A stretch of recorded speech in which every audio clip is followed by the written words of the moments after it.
안녕하세요. 백두산 금융연구소의 백두산입니다. 10월 26일 목요일 오후 3시 56분입니다. 금리가 다시 급등하면서 미국 증시가 급락을 했고요. 그 영향으로 지금 현재 제가 녹화하고 있는 이 시점에서 세계 증시는 약한 패닉 정도를 생각하시면 될 것 같습니다. 약한 패닉 상태다.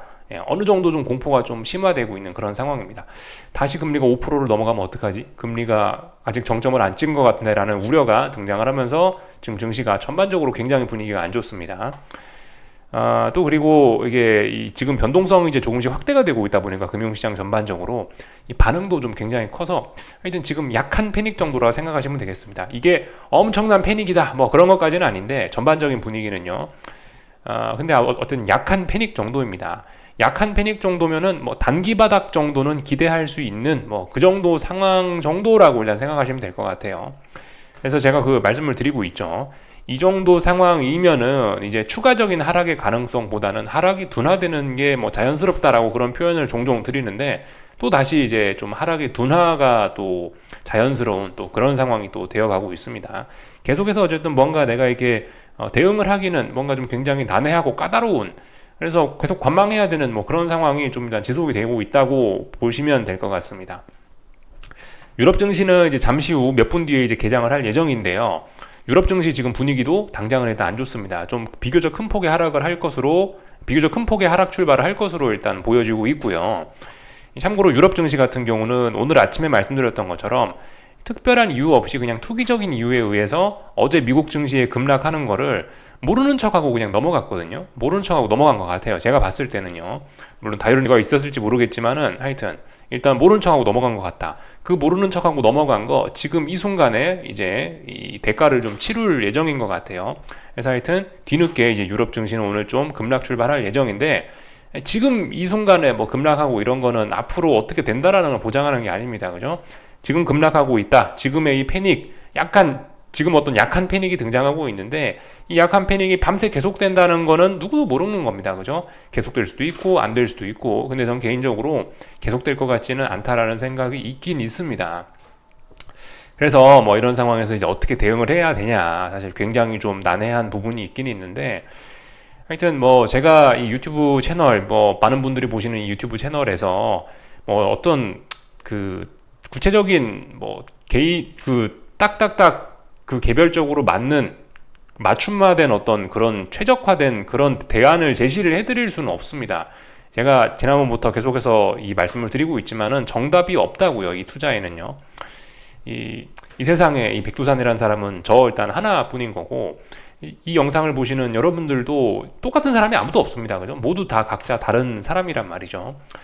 그렇기 때문에 또 그리고 모든 사람들도 다 다른데 이 시장마저도 움직이는 게 기계처럼 움직이는 게 아니고 어떤 생물처럼 정말 유연하고 이 앞을 알 수 없게 움직이기 때문에 이게 그러니까 정답이라는 게 있을 수가 없는 거예요. 물론 과거에 이제 미래의 어느 순간에 뒤돌아 보니까 아 그때 그게 정답이었구나라는 게 밝혀질 수는 있으나 지금 우리가 미래를 알 수 없는 이 관점에서는 언제나 정답은 없습니다. 오답은 있죠. 그죠? 분명한 오답은 있어요. 내 계좌의 수익이 아니고 손해를 깔고 앉아있다. 그러면 오답이 확실합니다. 그렇지만 정답은 없다고요. 정답이 없기 때문에 제가 지금 이 많은 분들이 보시는 이 앞에서 이제는 뭐 어떤 대응을 해야 됩니다라고 딱 떨어지게 최적화된 답안을 드릴 수는 없습니다. 답이 없으니까 답을 드릴 수가 없어요. 그러니까 여러분들이 여기서 답이 없는데 답을 찾으려고 하면은 이제 본인만 피곤해지는 거겠죠. 그죠? 지금 상황에서 여러분들이 어떻게 대응하셔야 되느냐는 이제 여러분들 머릿속에 달려있는 그 투자 스타일 그거에 따라 이제 달라지는 겁니다. 여기서 어떻게 대응할지는 여러분들이 어떻게 대응할지는 여러분들이 어떤 투자 성향을 가지고 있느냐에 따라서 달라져야 되는 거예요. 그래서 여기서 내가 뭘 해야 될지 잘 모르겠다 하시는 분들은 아직 내가 구체적으로 어떤 투자를 할지 그 머릿속에 아직 그 스타일이 투자 스타일이나 어떤 투자 아이디어가 정립되지 않으신 분들은 지금 이제 헷갈릴 수가 있는 거죠. 어떻게 해야 될지 혼란스러울 수 있습니다. 그래서 지금 당장 뭘 어떻게 해야 될지를 고민하는 게 중요한 게 아니고 나는 앞으로 이제 어떤 투자를 해 나갈 것인가, 나는 어떤 성향의 투자자인가, 고위험인가, 저위험인가, 중위험인가 이런 걸 파악을 해가지고 주식이 좋냐, 채권이 좋냐, 뭐 이런 거 그런 걸 빨리 파악을 해갖고 나만의 스타일을 만드는 거에 빨리빨리 이제 그런 거에 좀 노력을 기울여야 되겠다는 겁니다. 그래서 그죠? 각각의 위험, 뭐 고위험 성향이면은 대응이 달라질 수 있겠죠. 중위험 성향이면 혹은 뭐 저위험 성향이면 다들 대응이 거기에 맞춰서 달라질 수가 있습니다. 그렇기 때문에 하여튼 정답은 없다. 다만 어쨌든 여러분들이 굉장히 많은 분들이 보시는 영상인데 여기서 이제 제가 그래도 어떤 의견은 뭐 드리고 있죠. 이런 상황에서는 이런 게 보편적이다 라는 뭐 그런 이야기는 좀 드리고 있죠. 뭐 지금 제가 드리는 이야기는 어쨌든 뭐 어떤 최적화된 그런 대안, 어떤 뭐 최적화된 전망 뭐 이런 건 아닌 거고, 그냥 이제 뭐 제가 이제 오랫동안 시장을 봐온 경험을 통해서 이 정도 대응이면은 보편적인 투자자들에게 적용할 수 있을 정도로 그냥 무난한 이야기다. 그런 거는 이제 이야기를 해드리는 거예요. 그렇기 때문에 아무튼 적당히 좀 잘 걸러 들으셔야 되고, 제 이야기도 어쨌든 적당히 좀 잘 걸러 들으셔야 되고, 중요한 건 이제 본인의 기준과 본인의 스타일과 본인의 판단입니다. 저는 여러분들과 좀 뭐 어쨌든 멀리 떨어져 있기 때문에 이거를 뭐 어떻게 뭐 직접적으로 1대1로 뭐 어떻게 한번 할 수가 없죠, 그죠? 투자 판단은 본인이 하셔야 된다. 투자 생각은 본인이 만드시고, 제 영상은 참고를 해서 하셔야 된다라는 거 다시 한번 좀 강조 말씀을 좀 드리고 싶습니다. 하여튼 그래서 좀 철학적인 이야기 좀 해봤고, 그 사이에 이제 유럽 증시는 뭐 보시다시피 좀 장초반 낙폭이 좀 크죠.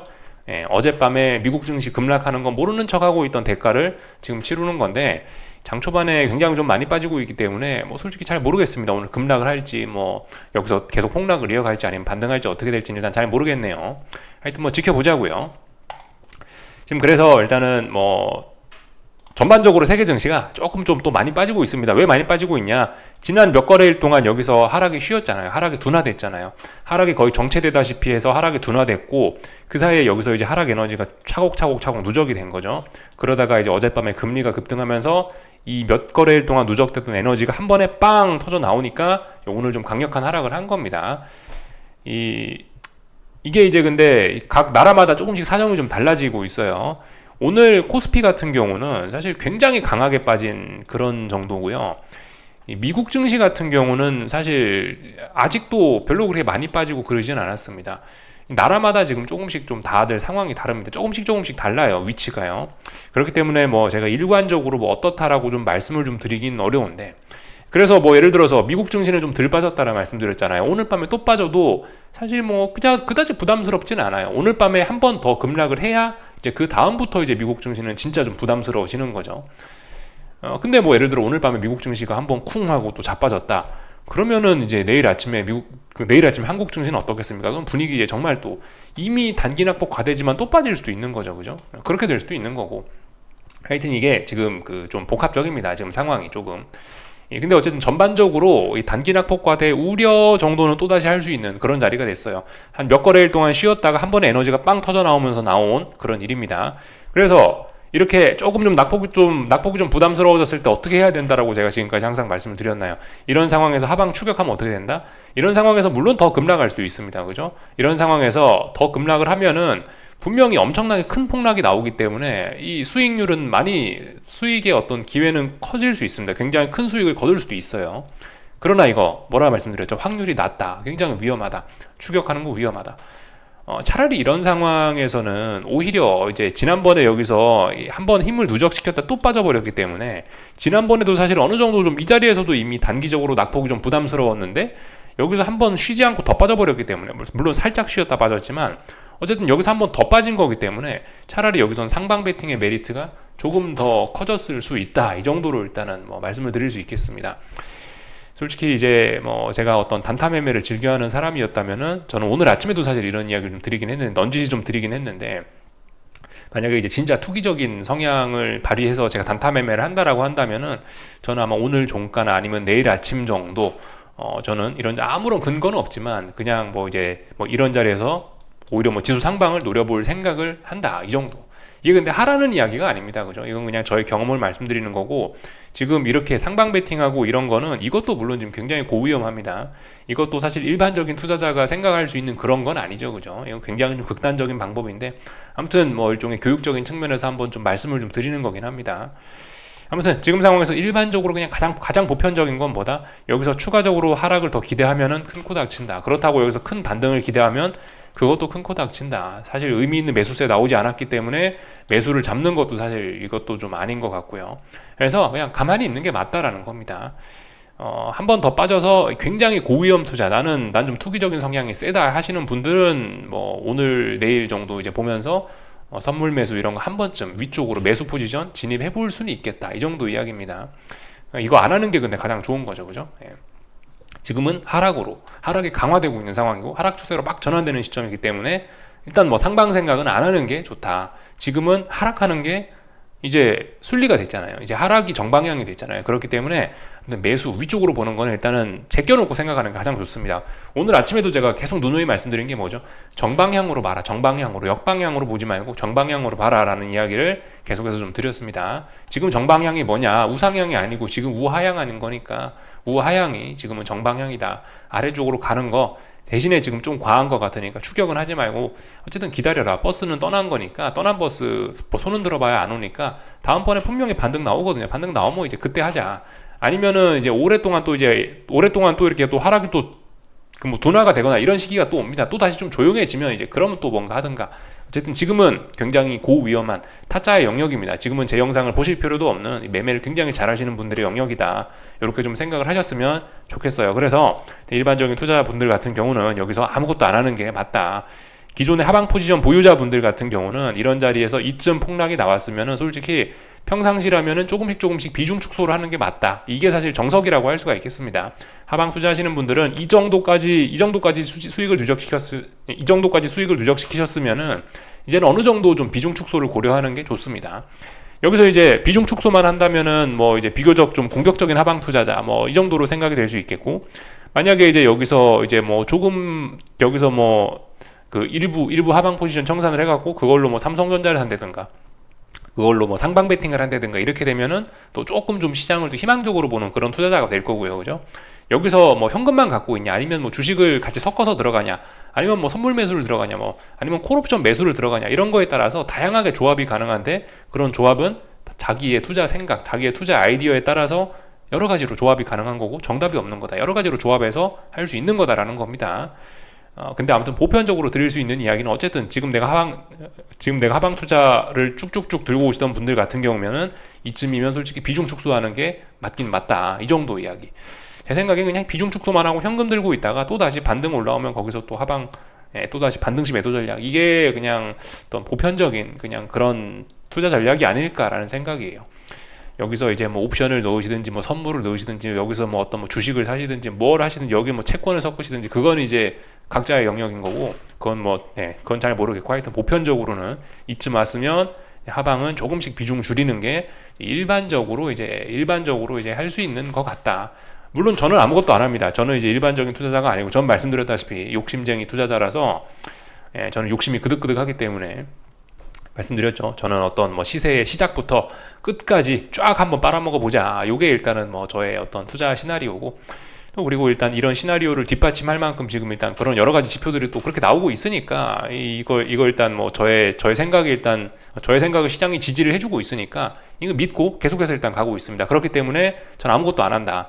저는 물론 단기 낙폭 과대라서 솔직히 이런 자리에서 더 빠질 가능성 낮고 하락 둔화되거나 혹은 반등 나올 가능성이 높다라고 해도 저는 일단 어떤 생각이 있기 때문에 아무것도 안 할 거다. 그렇기 때문에 말씀드리는 게 시간 잘 보내자라고 말씀드리고 있습니다. 저처럼 아무것도 안 하는 게 이게 보편적인 투자 방법은 아닙니다. 그죠? 분명히 굉장히 극단적인 투자 방법 중에 하나예요.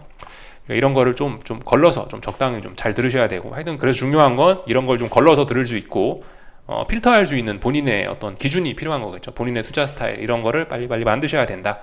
말씀을 좀 드려봤습니다. 쭉 다 살펴봤고요. 그래서 이제 오늘 좀 자세한 기술적인 이야기들 조금만 좀 더 하고 마치자면요. 일단은 지금 시장이 막 신나게 빠지고 있지 않습니까? 근데 이번 주 금요일 날 밤이죠. 한국 시간으로 금요일 날 밤에 미국 물가 지표가 발표돼요.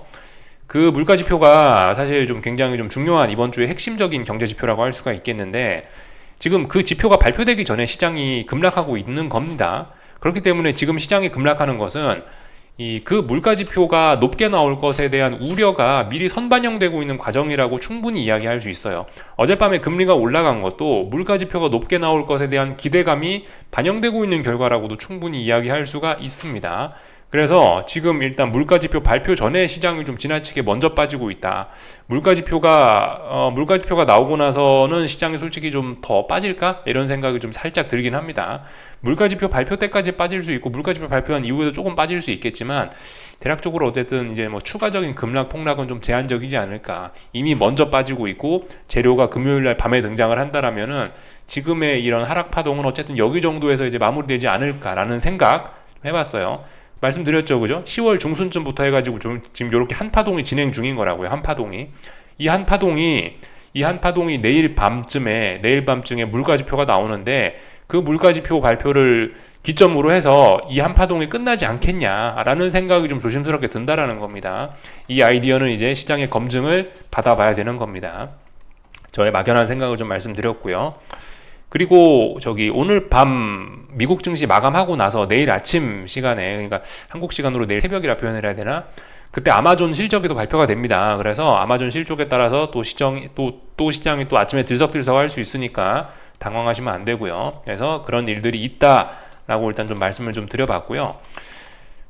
이제 오늘 있었던 일들 좀 구체적으로 좀 살펴보자면은 말씀드렸죠. 이 유럽 증시는 어제 미국 급락하던 거 모르는 척 하더니 오늘 그거를 지금에서야 반영시키고 있다. 뭐 이 정도 말씀드리면 이야기가 된 것 같고, 오늘 일본 증시 급락했고 한국 증시 급락했습니다. 뭐 특별히 이상한 건 없었다라고 봐요. 한국 증시가 좀 강하게 좀 빠진 거는 맞고요.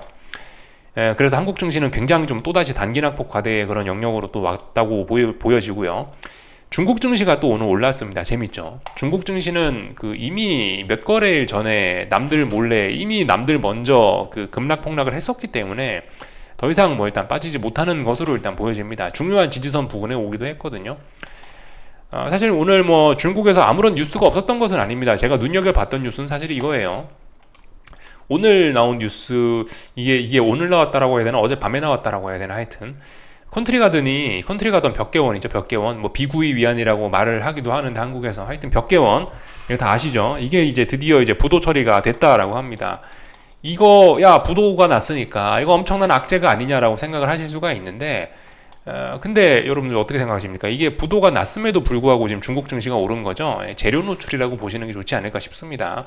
저는 이게 오래전부터 계속 말씀드리고 있는데, 일관적으로 뭐 헝다니 벽개원이니 뭐 이런 회사들 있지 않습니까? 이런 부동산 회사들 중국에서 슬슬 문제가 터지고 있는데, 얘네의 어떤 이런 중국 부동산 문제는 사실상 이 오래전부터 몇 년 전부터 슬슬 중국 정부가 잘 관리하에 몇 년째 이 위기를 서서히 연착륙시키고 있는 과정 중이라서 사실상 중국 부동산 위기는 이미 시장에 다 반영된 이슈다라고 이렇게 보고 있어요. 그렇게 보고 있는 와중에 이제 어젯밤에 본격적으로 이제 부도 소식이 난 겁니다. 그 부도 소식이 나고 나서 오히려 중국 증시는 올랐다라는 거에 저는 개인적으로 좀 흥미가 있습니다. 그죠? 독특한 현상이라고 생각을 해요. 벽개원 망했으니까 이제 중국 증시가 대폭락하는 거냐? 그게 아니라는 겁니다. 그죠? 미리 다 증시는 선반영을 시켰다. 이런 개념으로 좀 한 번쯤 보시면 어떨까? 저는 일단 그렇게 생각합니다. 하여튼 뭐 그런 일들이 있었다. 그래서 중국은 오히려 상승 마감을 했다라고 보여지고요. 오늘 그래서 차트 하나씩 좀 살펴보도록 하겠습니다. 중국 증시 마침 켜져 있으니까 좀 먼저 좀 보겠습니다. 상해 종합인데요. 보시다시피 지난번에 먼저 빠졌다라는 게 이거 이야기하는 거예요. 10월 20일 날까지 굉장히 많이 빠졌습니다. 중국 증시는 사실 이날 8월 25일 날 만들어놨던 이날 저점을 이때 붕괴시켰다라는 것이 사실 굉장히 좀 중요한 포인트이긴 한데요. 이때 중국이 증시 부양책 내놨었잖아요. 그걸로 이제 먹히지 않는다라는 겁니다. 그래서 아무튼 중국 증시는 굉장히 좀 안 좋은 분위기다. 근데 오히려 남들 다 하락할 때 탄력적인 반등이 지금 나오고 있는 그런 상황입니다. 근데 탄력적인 반등이 나와도 일단 뭐 희망은 별로 잘 보이지 않습니다. 그래서 지금 중국 증시는 상해종합 기준으로 했을 때 여기 전저점에 지금 지지력을 뭐 약하게 전저점에 지지력을 의식하고 있는 그런 자리라고 보여집니다. 굉장히 중요한 지지선이기 때문에 이 정도 반등은 나올 수 있죠. 그죠? 그래서 사실 이 지금 자리가 이 역사적인 바닥 자리일 수도 있어요. 사실 지금 아직 이 하락이 끝나지 않아서 이런 얘기하는 건 굉장히 조심스러울 수 있으나 지금 이 자리는 진짜 의미 있는 바닥일 가능성도 있긴 있는 거예요. 아직은 아닙니다. 아직은 하락이 완전히 끝났다라고 장담할 수 없기 때문에 근데 어쨌든 이 자리는 그런 의미도 있긴 있는 거예요. 다중바닥형을 만드는 과정 중일 수도 충분히 있는 겁니다. 중장기적인 바닥일 가능성도 충분히 있어요. 그래서 일부 공격적으로 나는 좀 이제 나는 뭐 낙관론자다라고 그렇게 생각하시는 분들은 이런 자리에서 한번 뭐 주식을 조금씩 매수해 보는 거 할 수 있는 그런 보편적인 투자이긴 합니다. 물론 굉장히 위험하죠, 그죠? 왜냐? 바닥이 제대로 확인되지 않았으니까 조금 위험하긴 합니다. 그래서 일단 이 정도까지 좀 말씀을 좀 드려봤어요. 일본 증시 잠깐 볼까요? 일본 증시는 오늘 이제 한국과 같이 비스무리하게 급락을 했습니다. 근데 얘도 직전 저점 왔죠? 예. 사실상 이제 붕괴될 것으로 보이긴 하나, 근데 좀 부담스럽긴 합니다. 예. 사실상 붕괴될 것으로 보이긴 하나, 역시 단기적으로 쌍바닥 가능성도 이야기할 수는 있죠. 충분히 그런 이야기할 수 있는 그런 자리이긴 하죠. 하여튼 근데 잘 하락하고 있는 겁니다. 잘 하락하고 있고, 이것도 일본 증시도 보시면 지난 3, 4거래일 동안 여기서 하락이 둔화됐기 때문에 이 정도 하락 에너지가 쏟아져 나오면서 급락 폭락하는 거 특별히 문제가 없습니다. 여기서 조금 더 빠져도 이상하지는 않다라고 봐요. 그래서 하여튼 잘 빠지고 있다. 여기 전저점 자리 영향을 받고 있는 중이고, 이런 자리까지 붕괴가 된다라면 이제 본격적으로 조금, 물론 기존에도 하락 추세이긴 했습니다. 그죠? 기존에도 엄밀히 따지면 요렇게 저점이 낮아지고 요렇게 고점이 낮아지고 있으니까 하락 추세 맞지 않습니까?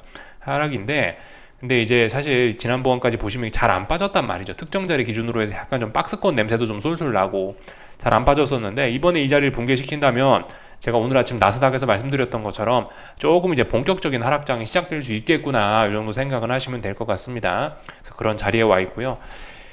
오늘 저기 잠깐 이야기를 돌려서 환율을 좀 봐야 될 것 같은데, 엔화입니다. 엔화가 드디어 150을 넘었어요. 의미가 있다는 거죠, 그죠? 150은 뭐다? 여기 지난번 역사적 고점 자리다. 22년 10월 달에 만들어놨던 역사적 고점 자리인데, 그 자리에 대한 사실상 이제 그 자리를 넘어가기로 마음을 먹었다라고 보여집니다. 사실상 뭐 지금까지 시간 문제였는데, 넘어가는 건 시간 문제였는데 참 오랫동안 매물 소화를 정말 정직하게 해가지고 느긋하게 넘어갔습니다. 그래서 잘 올라가고 있다. 레벨업 된 거고 계속해서 올라갈 가능성이 있다. 이게 속임수라고 보기는, 지난번에 여기 매물을 소화했던 과정이 너무 진실되게 보여서 이거는 진짜라고 믿어주는 게 맞을 것 같고요. 잘 올라가고 있다. 레벨업 됐다. 어디까지 올라갈 줄 모른다. 이렇게 보시면 되겠습니다. 달러 강세가 이제 좀 지금까지는 사실 여러 가지 이유에 의해서 좀 쉬어갔었는데, 글쎄요, 이런 움직임이 이제 앞으로 본격적으로 달러 강세에 시동을 걸 거야라는 신호일지도 모르겠습니다. 그래서 오늘 밤부터 달러 인덱스의 움직임을 좀 주목해서 좀 잘 보자고요. 여기까지 말씀을 드렸고, 저기 다른 통화들은 뭐 특별한 레벨업, 레벨다운 이런 건 없었습니다. 오늘 위안화 그냥 적당히 박스권 안에서 놀고 있고, 얘도 위쪽에 저항 소화하고 있는 그런 과정 중이고, 그리고 원달러 환율도 뭐 보시다시피 이렇게 그냥 뭐 특별히 뭐 의미 있는 그런 움직임은 아니고, 하여튼 박스권에 있다. 박스권에 있는데 직전 저점 자리 돌파 한착했으니까 전고점까지 목표치 열렸구나. 전고점 여기 60 얼마짜리 도전하겠구나. 도전할 예정이구나 보시면 되겠고, 여기 이 자리 돌파 한착하면 뭐다? 여기 돌파 한착하면은 이제 1363원인가 62원 정도 자리인데, 지금 이 중요한 자리가 여기 넘어가면은 한 1420원 부근까지 이 상승의 목표치가 확 열려버리게 된다. 라는 거 정도만 우리가 좀 알고 계시면 좋을 것 같습니다. 어제가 눌림시 매수할 딱 기회였네요. 그죠? 이 정도로 보시면 될 것 같습니다. 그래서 뭐 달러가 조금 좀 심상치 않아 보인다. 이 정도로 보면 될 것 같습니다. 이건 근데 특이하게 뭐 이상하고 뭐 그런 건 아니다. 그냥 자연스러운 흐름이다. 왜냐? 금리가 잘 올라가고 있으니까. 그죠? 금리가 잘 올라가고 있으니까 달러 올라가는 거 자연스럽지 않겠냐 생각하시면 되겠습니다.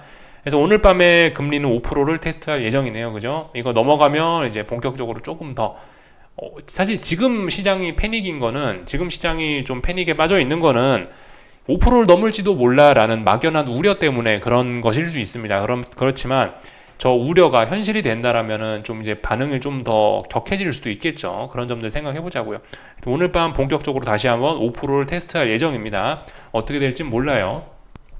그리고 여기 극단적으로 채권 좋아하시는 분들, 좀 열성적으로 채권 좋아하시는 분들은 5% 아직 넘어간 건 아니니까 채권 투자에 뭐 기회일 수도 있긴 있습니다. 확인해 봐야 되겠지만은, 어쨌든 5%를 넘지 못했으면은 어떤 채권 투자에 그죠? 뭐 기준이 될 수도 있으니까, 하여튼 이렇게 말씀드리겠습니다. 근데 물론 저의 생각은 그래요. 아직 금리의 상승세는 끝나지 않았다. 채권 투자의 결정적인 타이밍은 아직 아닌 것 같다. 이렇게 말씀을 계속해서 드리고 있죠. 채권 매력적인 순간이나 매력적이지만 지금이 실전 투자에 적합한 딱 지금이다, 그건 아닌 것 같다라는 생각 계속해서 말씀드립니다. 더 올라갈 수 있다라는 게 일단 저의 생각이에요. 저의 생각을 시장이 지금 아직까지 뒷받침해주고 있는 그런 중이고요. 쭉 다 봤고요. 잠시 후 조금 전 개장한 유럽 증시, 독일 증시 좀 잠깐 보자면은, 어제 모르는 척 하더니 결국 오늘 따라가는 거예요. 그죠? 그래서 지금 뭘 하고 있냐? 여기 전저점 자리, 여기 테스트하고 있습니다. 전저점 자리가 사실 지금 좀 붕괴가 돼 있는 상황이긴 하거든요. 잠시만요. 저도 선을 좀 구체적으로 좀 봐야 될 것 같은데, 이 정도 자리를 딱 보면 될 것 같습니다. 독일 닥스 지수 기준으로 해가지고 14,720 정도 되는 자리가 전저점으로서 의미 있는 지지력이 있는 자리거든요. 뭐 여기 아래에 있는 이런 저점 같은 거는 전 지지력이 약하다고 보는 사람이고, 그래서 여기가 일단 중요한 어떤 그런 지지력이 있는 그 자리인데, 시작부터 지금 개파락으로 그 자리를 붕괴시키면서 일단 강력한 매도세가 등장했습니다. 그래서 일단 오늘은 근데 일단 이 자리를 테스트하는 그런 날입니다. 중요한 지지력이 있는 그런 자리를 오늘 처음으로 본격적으로 이제 테스트를 하는 날이기 때문에, 지난번처럼 한번 훅 빠졌다 올라오는 이런 거 말고 본격적으로 이제 오늘 테스트하는 날이기 때문에, 하여튼 뭐 어떻게 될지 모른다. 일단 반응을 좀 지켜보자고요. 하여튼 잘 빠지고 있는 겁니다. 독일 증시도 결과적으로 보시다시피 여기서 의미 있게 고점을 높이지 못했거든요. 그래서 이 하락 파동이 이것도 그냥 하락 파동이 일단 사실상 연장된 그림으로 일단 보는 게 맞을 것 같습니다. 엄밀히 따지자면은 요런 식으로 파동을 하나 그을 수 있을 것 같긴 한데, 일단 큰 의미는 없는 것 같고, 일단 한 하락 파동이 연장되는 중이다라고 보는 게 일단 맞을 것 같긴 합니다. 근데 아직 저점을 낮추지는 않았죠. 지금 굉장히 하여튼 대응하기가 좀 애매한 그런 구간입니다. 지금 이 하락이 완전히 끝난 것도 아니고, 오늘 이거 왕창 붕괴시킬 수도 있는 거고, 아니면 여기서 올라올 수 있는 거고, 이 싸움 결과를 도무지 알 수가 없는 그런 상황이라 단기적으로 하여튼 기존 보유자들의 영역이다 싶습니다. 그래서 일단 전반적으로 쭉 다 살펴봤습니다. 오늘 한국 증시 좀 볼까 하는데, 오늘 코스피, 특히나 코스피가 좀 또 월드 클래스급으로 또 많이 빠져버렸습니다. 또 이 전 세계에서 사실 가장 단기낙폭 과대가 심하다라고 한다면 또다시 코스피를 또 꼽아야 될 것 같긴 해요. 물론 이게 이제 해석이 약간 달라지고 있습니다. 왜냐면은 지금 시장의 변동성이 보시다시피 21위에요. 오늘 종가 기준으로 시장의 변동성이 여기 보시면은 이쪽에 10 얼마였을 때 하고, 이게 그러니까 해석이, 그러니까 이런 시장의 해석이 달라져야 되는 거죠. 그죠? 시장의 변동성 자체가 13, 14, 15 여기 이런 평화로운 구간에 있을 때하고, 변동성이 20을 넘어갔고 요 위에서 난리법석이 났을 때하고는 분명히 어떤 단기낙폭 과대에 대한 어떤 그런 기준 같은 게 조금씩 달라져야 되긴 합니다. 그래서 일관적으로 제가 어떻게 딱 답을 제시해 드릴 수는 없지만은, 어쨌든 또 다시 이 정도면 상당히 낙폭이 좀 강한 편입니다. 이 정도면은 물론 최근에 이런 20이 넘는 이런 변동성을 고려를 해보면은 여기서 사실 좀 추가적으로 좀 더 빠질 수도 있고, 추가적인 급락 폭락도 얼마든지 가능은 합니다만은, 역시나 이걸 추격하기엔 굉장히 좀 부담스러운 그런 구간이라고 생각하시면 될 것 같아요. 오늘 코스피 선물이 2.74% 빠졌는데, 이게 작게 빠진 게 아니에요. 엄청 많이 빠진 겁니다. 역대급으로, 이게 역대급까지는 아니지만 어쨌든 상당히 많이 빠진 거라는 거를 우리가 알고는 있어야 됩니다. 계속 말씀드리지만 저야 이제 원래 하방을 보던 사람이고, 그러니까 워낙 이걸 차분하게 이야기를 해서 그런데, 이거 난리법석을 떨 만한 굉장히 큰 시세이긴 한 거예요. 그래서 어쨌든 부담스럽다. 지난 3, 4거래일 지난 3, 4거래일 동안 힘을 회복했다고 한 방에 또 이렇게 밀어붙이면서 또다시 코스피는 가장 어떤 단기낙폭 과대에 대한 부담이 좀 심한 그런 증시가 됐어요. 그죠? 그렇지만 말씀을 드린 게, 오늘 밤에 미국 증시는 또 빠져도 이상하지 않다. 또 빠져서 그렇게 마감이 되면 그럼 여기서 또 빠질 수도 있는 거다. 그죠? 일단 그런 식으로 생각하시면 좋을 것 같습니다. 그래서 굉장히 많이 빠지고 있어서 대응이 좀 그렇다라는 거. 다만 이제 내가 굉장히 공격적인 투자자다, 굉장히 공격적으로 난 상방 투자 이런 걸 하시는 분들이라면은, 저는 내일 아침이나 아니면 오늘 종가쯤에 조금씩 뭔가 상방 베팅을 해볼 것 같긴 하다. 일반적인 대응은 여기서 하방 투자하신 분들이 비중 축소 조금씩 하는 게 일반적인 방법이긴 하다. 저는 욕심쟁이기 때문에 저는 아무것도 안 하고 있다, 이렇게 이야기를 드리고 있습니다. 선택은 본인 몫이죠. 그리고 오늘 수급적인 측면에서 또 보시면 풋옵션을 개인들이 156억을 사고 있는데, 이 풋옵션 100억대 매수가 찍힌 게 이게 이번 한 번이 아니에요. 제가 알기로 이 지지난 중가쯤에도 이런 시세가 좀 몇 번 나왔었거든요. 제가 이 100억대로 풋옵션 매수 찍힌 게 지금 두 번째로 보는 것 같거든요. 그래서 이런 거 지금 보시면은 좀 심각하다. 지금의 낙폭이 장난이 아니긴 하다라는 거, 좀 역대급이다. 이렇게 풋옵션 수급이 이렇게 꼬여버리면은 여기가 이 어떤 중장기적인 바닥이 되는 경우가 사실 굉장히 많긴 했습니다. 코스피 낙폭 지금 굉장히 심한 거라고요. 코스닥 낙폭도 굉장히 심해요. 지금 한국 증시 낙폭은 굉장히 심한 편이긴 합니다. 그래서 특별한 일이 없으면 이 정도쯤에서 이 의미 있는 중장기적인 바닥이 만들어지는 가격대일 수도 있어요. 그런데 문제는 이제 미국 금리가 올라가고 있고 지금이 일반적인 상황은 아니라는 거를 우리가 좀 고려는 해야 되겠습니다. 평상시였다면 이 정도쯤 빠졌으면은 주식 매수하고 하면 상당히 돈 벌 확률이 좀 높아지는 그런 자리임은 틀림없어요. 어떤 기술적인 이런 측면만 고려를 하면요. 근데 지금 미국 금리 치솟는 거나 환율 달러 치솟는 거나 이런 거 저런 거 또 하여튼 뭐 그런 것들을 좀 고려하면은 지금 이 자리가 바닥이라고 함부로 이야기를 할 수는 없는 타이밍입니다. 그래서 일단 이 정도 말씀을 좀 드리면 될 것 같아요. 그래서 저는 아무것도 안 하고 있다. 저는 계속 욕심쟁이라서 끌고 가고 있다. 이 정도 말씀을 드리면 될 것 같습니다. 그래서 뭐 다른 거 드릴 이야기는 없고, 코스닥도 굉장히 좀 낙폭이 좀 큰 편이에요. 코스닥도 뭐 5일선과 가격이 4%가 넘었으면 조금 좀 많이 빠지는 편이긴 합니다. 그래서 뭐라 말씀드리기가 부담스러운 그런 자리입니다. 기존 보유자들의 자리고요. 어쨌든 뭐 의미 있는 반등이 좀 탄력적으로 반등이 올라오면 이제 거기서 뭐를 제가 뭐 이야기를 좀 드릴 수 있을 것 같아요. 탄력적인 반등이 올라오거나 양봉이 올라오거나 그러면 이제 무슨 이야기 좀 드릴 수는 있을 것 같습니다. 하여튼 그래서 이 코스피고 코스닥이고 지금 한국 증시는 굉장히 오랫동안 스트레이트로 쭉쭉쭉 빠지고 있거든요. 그 앞으로의 시나리오에 관련해서 좀 간단하게 좀 옛날 급락 폭락했던 사례를 통해서 좀 잠깐 좀 생각을 해보면 좋을 것 같은데, 이쯤에서 앞으로 시나리오를 좀 잠깐 생각해보면 좋을 것 같은데요. 이 2008년 금융위기 때 주봉입니다. 지금 이건 전체 주봉이에요. 코스피 200 선물 주봉인데요. 이 사실 지금 보시면은 지금 보시는 건 최근입니다. 최근 거의 한 6주 가까이를 그냥 쭉 빠진 겁니다. 굉장히 많이 빠진 거라고 볼 수 있어요. 그래서 말씀드리죠. 이 정도 빠졌으면은 중장기적인 바닥 가능성도 충분히 있는 자리다라고 말씀은 드렸습니다. 그죠?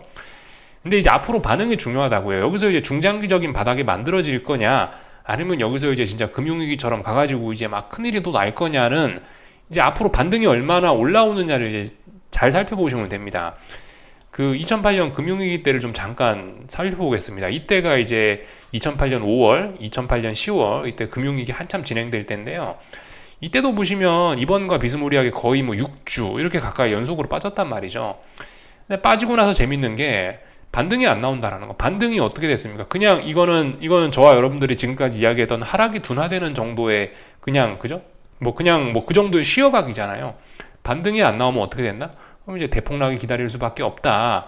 이게 어떤 우리의 좀 앞으로 좀 좋은 어떤 뭐 교훈을 주는 뭐 그런 것 같습니다. 지금 6주 정도 빠진 건 비슷해요. 그죠? 근데 여기서 이제 반등이 얼마나 올라오느냐. 반등이 탄력적으로 올라온다면 그래도 반등이 좀 많이 올라오면 그래도 이렇게 좀 버틸 수 있는 거고, 여기서 이제 만약에 반등이 이렇게 안 올라온다. 벨벨벨 긴다.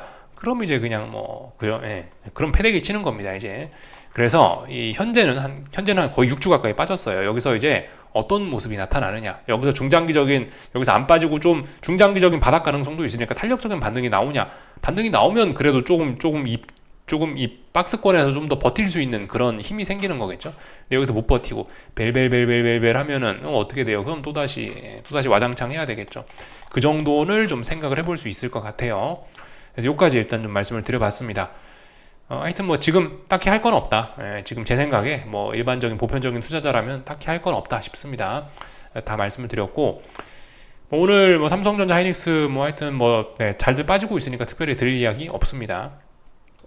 여러분들 그 눌림시 매수 이런 건 사실 그죠? 눌림시 매수 이런 거는 그 하이닉스 같이 이렇게 강한 종목을 이런 걸 사실 눌림시 매수하는 거죠, 그죠? 그것도 사실 뭐 하이닉스를 오늘 눌림시 매수하라는 게 아니고, 하이닉스도 사실 중요한 지지선들을 다 깨버리고 강력한 매도세 등장했기 때문에, 물론 뭐 지난 추세를 생각을 해보면 눌림시 매수할 수 있으나 이거 부담스럽죠. 이거 굉장히 위험하죠. 하여튼 지금 이 주식을 일단 살만한 근거 이런 거는 일단 잘 보이지 않는다. 의미 있는 매수세 이런 건 보이지 않는다. 지금 우리 한국 투자자들이 잘 봐야 되는 건 삼성전자 이런 어떤 직전 저점, 전저점 자리 이런 지지력 테스트 이런 거 잘 보시면 된다. 삼성전자 여기 붕괴되면 코스피 추세적으로 더 죽을 수 있다. 이런 거 생각하시면 되겠고, 그렇지만 여기 일단 지지력 부근까지 내려왔다. 그러니까 하락이 둔화될 수 있겠구나. 이 정도 생각하시면 되겠죠. 그리고 어디에도 매수세는 보이지 않으니까 함부로 매수 잡으시면 일단 안 된다. 일단 그거는 뭐 보편적으로 드릴 수 있는 이야기입니다. 에코프로 친구들도 오늘 낙폭이 오늘 하락의 기울기가 좀 가팔라지고 있죠. 그죠? 평상시에 비해서 뭔가 어떤 변곡이었다라는 겁니다. 그죠? 평상시에 이런 식으로 빠지다가 지금 하락의 기울기가 이렇게 가팔라진 거잖아요. 지난번 이런 자리가 어떤 변곡이었다라는 겁니다. 그래서 하락의 기울기가 가팔라지고 있다라는 것은 그만큼 얘도 강력한 어떤 하락 에너지를 지금 쓰고 있다라는 거고, 어쨌든 이렇게 되면 또다시 단기 바닥이 만들어질 가능성도 있긴 있겠죠. 뭐 그러나 일단 아직까지 의미 있는 매수세는 보이지 않는다. 단기 낙폭이 굉장히 좀 부담스럽긴 하다. 전반적으로 이 정도 이야기 드리면 될 것 같아요. 미국 증시가 이제 미국 증시 볼 건데, 미국 증시가 뭐 보시다시피 이렇게 그 개장도 안 했죠. 오후 4시 반밖에 안 됐어요. 4시 반밖에 안 됐는데 그냥 뭐 이렇게 1.5%씩 막 나스닥에 빠지고 있거든요. 굉장히 이례적으로 좀 많이 빠지는 겁니다. 그래서 사실 뭐 어떤 제가 뭐 단기 투자 좋아하는 투자자였다면 이런 자리에서 저는 하방 포지션 아마 조금씩 축소를 하긴 했을 겁니다. 아마 비중 축소를 좀 하긴 했을 텐데, 저는 뭐 욕심쟁이이기 때문에 전 아무것도 안 한다고요. 계속해서 말씀드리지만요. 하여튼 분명히 의미는 있습니다. 그죠? 의미는 있고요. 중요한 자리 어제 붕괴시켰다. 하락으로 전환됐다라는 게 의미가 있는 거고, 사실상 한파동으로 쭉쭉 빠지고 있기 때문에 뭐 분명히 의미는 있다. 뭐 이런 식으로 말씀드렸죠. 그죠? 그래서 뭐 일단은 그 미국 증시는 어젯밤 좀 많이 빠지긴 했지만 오늘 코스피처럼 혹은 뭐 일본 증시처럼 그렇게 아직 과하게 빠진 건 아니란 말입니다. 오늘, 그러니까 내일 아침에 이제 눈 뜨고 일어났는데 오늘 밤 예를 들어 미국 이렇게 마감을 했어요. 그럼 이제 미국 증시도 이제 조금 이제 단기 낙폭 과대를 이야기할 수 있는 그런 순간까지 오는 거겠죠. 그러나 오늘 밤에 뭐 이 정도 더 빠질 수 있는 겁니다. 오늘 밤에 여기서 1, 2% 정도 조금 빠지더라도 뭐 그냥 뭐 괜찮다, 뭐 빠질 수 있다. 단기 낙폭 과대 아직 미국 증시는 별로 부담이 없는 자리이긴 합니다. 그래서 뭐 대략적으로 뭐 이 정도 말씀드리면 될 것 같고, 하여튼 미국 증시 더 빠질 수 있다. 뭐 딱히 뭐 이상한 거는 잘 없는 것 같고요. 그래서 일단 뭐 그냥 지켜보자 이겁니다. 하여튼 오늘 밤 중요한 거는 그 금리 5% 싸움입니다. 금리 5%. 금리 5% 이제 돌파 한착하면은 이제 본격적으로 좀 흔들릴 수 있을 거고, 금리 5%또 못 넘어가면은 또 시장이 또 급반등도 또 할 수 있는 거고, 그런 식으로 생각하셨으면 좋겠어요. 단기적인 움직임 안 보입니다. 지금 뭐 하루 이틀 사이에 일어난 일 저도 몰라요. 그냥 지켜볼 뿐입니다.